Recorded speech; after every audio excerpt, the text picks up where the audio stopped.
Okay, Assalamualaikum warahmatullahi wabarakatuh. So, nama saya Muhammad Fadlan bin Ahmad Dawud. So, nombor rujukan saya, nombor metrik saya 267501. So, sekarang ni saya akan ceritakan tentang pengenalan kepada isu ekonomi semasa terhadap pasca COVID-19 ini yang dikategorikan sebagai sektor pendidikan. So, yang pertama adalah pendidikan di Malaysia boleh didapatkan secara tanggungan kerajaan, swasta atau secara sendiri. Bagi sekolah rendah dan menengah, sistem pendidikan adalah secara berpusat. Fungsi Kementerian Pendidikan Malaysia meliputi pelbagai perkara seperti menyediakan kemudahan persekolahan, pilihan silibus pembelajaran dan menyediakan peruntukan bagi sekolah dan institusi pengajian tinggi. So, yang kedua adalah kewujudan pihak yang bertanggungjawab dalam sektor pendidikan seperti Kementerian Pendidikan Malaysia dan Majlis Amanah Rakyat Malaysia telah memberikan peluang yang sama rata kepada seluruh rakyat di negara ini untuk mendapatkan pendidikan. So, dekat dalam ni menceritakan tentang Kementerian Pendidikan dan juga Majlis Amanah Rakyat Malaysia iaitu MARA telah memberikan membantu dan memberikan peluang kepada seluruh rakyat Malaysia untuk menjadikan pendidikan yang sama rata kepada semua lah.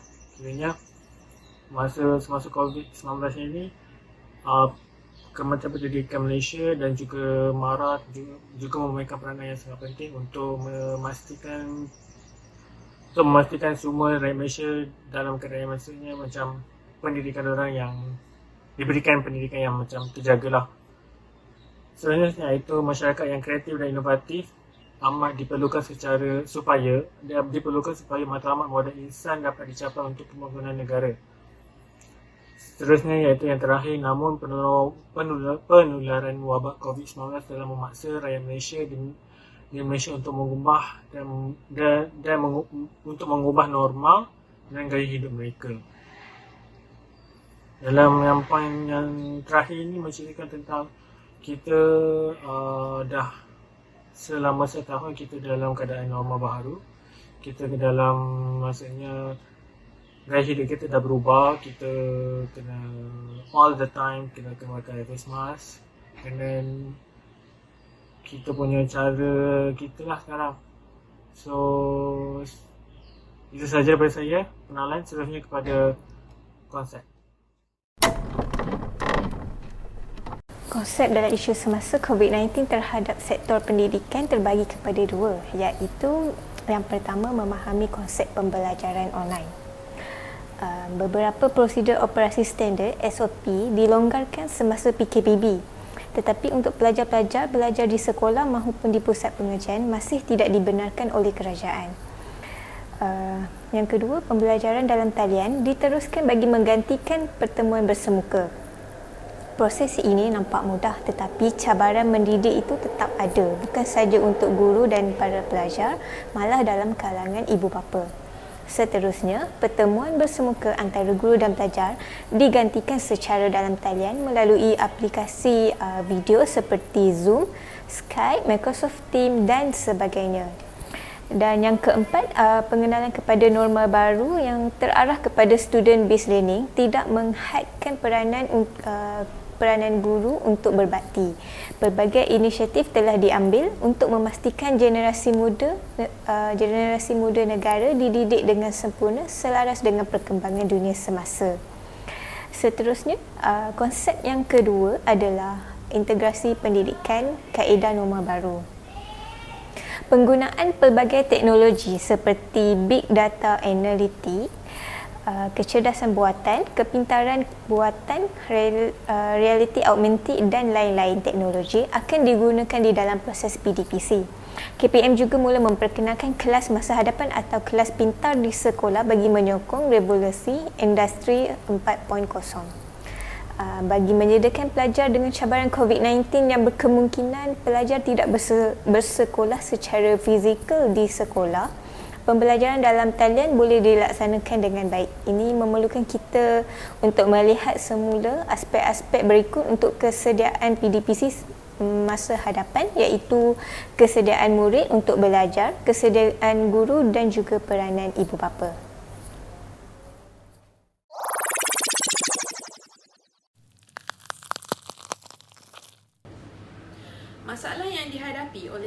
Pendidikan adalah timbulnya isu kaji selidik yang dijalankan oleh Kementerian Pelajaran Malaysia semasa PKP menunjukkan terdapat kekangan dari segi akses kepada internet dan penggunaan peranti untuk pembelajaran.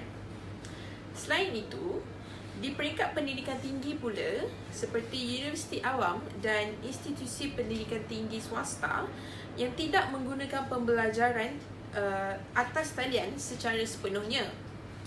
Dalam pelaksanaan PDP, tidak dibenarkan untuk meneruskan aktiviti pembelajaran secara atas talian.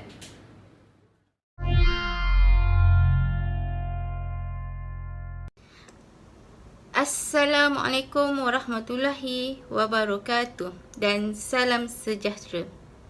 Nama saya Siti Suhrah binti Sawari. Nombor matrik 267536.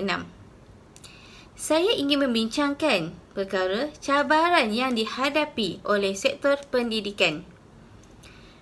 Perubahan struktur dan penyampaian kurikulum program akademik di universiti akan berlaku dengan lebih pesat semasa dan selepas pandemik COVID-19. Sinergi antara penyelidikan dan pengajaran harus diberi perhatian yang lebih khusus. Contohnya, pada ketika ini, universiti masih bergantung kepada aplikasi pembelajaran dari luar negara yang turut menelan kos yang agak tinggi dan tidak bersesuaian dengan konteks dalam negara.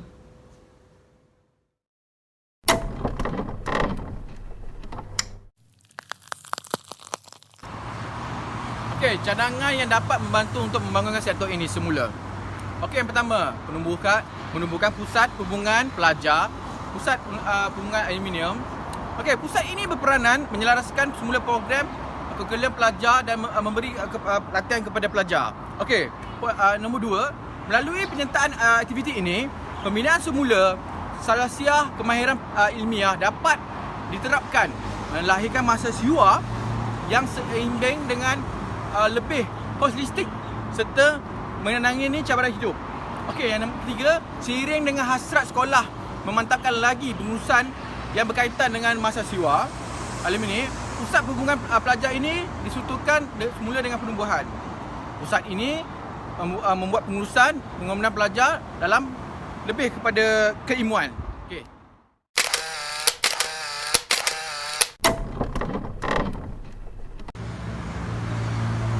Okey. Kaedah pemantauan.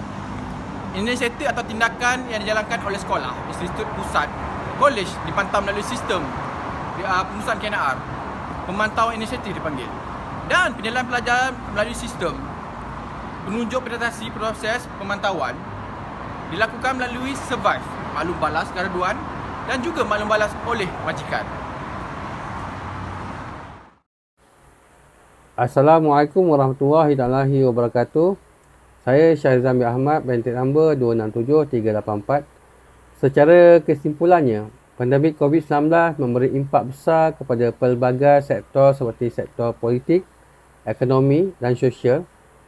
Sejak bermulanya wabak ini pada awal tahun lalu, masyarakat juga mula mengadaptasi satu perubahan tata cara kehidupan yang dikenali sebagai norma baru dalam menjalani aktiviti harian tidak terkecuali dalam sektor pendidikan. Sama ada dari peringkat paling rendah hinggalah ke institusi pendidikan tertinggi dan menyaksikan satu perubahan baru dan mengalami kesan langsung akibat penularan pandemik ini. Dengan kehadiran pelbagai teknologi pendidikan masa kini, proses pembelajaran dan pengajaran tidak lagi semestinya berlaku secara bersemuka, lebih-lebih lagi dengan keadaan sukar pada hari ini. Ia bertujuan bagi memastikan sistem pendidikan tidak terhenti walaupun seluruh dunia dikejutkan dengan pandemik ini. Pertubuhan Pendidikan, Sains dan Kebudayaan Pertubuhan Bangsa-Bangsa Bersatu UNESCO mengesyorkan penggunaan pelbagai teknologi untuk memastikan kesinambungan pembelajaran. Guru dan tenaga pengajar boleh menggunakan platform pembelajaran dalam talian untuk pengajaran, berinteraksi dengan pelajar dan memberi latihan secara maya. Ramai pelajar pada masa kini mempunyai akses kepada peralatan teknologi di rumah. Justru, dalam usaha untuk membudayakan amalan norma baru dalam konteks pendidikan nasional, guru dan tenaga pengajar ini khususnya perlu lebih dinamik, kreatif dan fleksibel dalam mendepani cabaran-cabaran yang telah dinyatakan di atas agar proses keberkesanan pengajaran dan pembelajaran atas talian dapat mencapai satu tahap yang paling optimum dalam memastikan kelancaran pendidikan di kalangan pelajar-pelajar agar tidak tercicir. Natijahnya, penularan pandemik COVID-19 ini membuka mata dan minda banyak pihak termasuk pelajar. Kesedaran menjaga kebersihan, mematuhi peraturan dan pelaksanaan pembelajaran secara maya antara implikasi situasi yang berlaku di negara kita pada hari ini.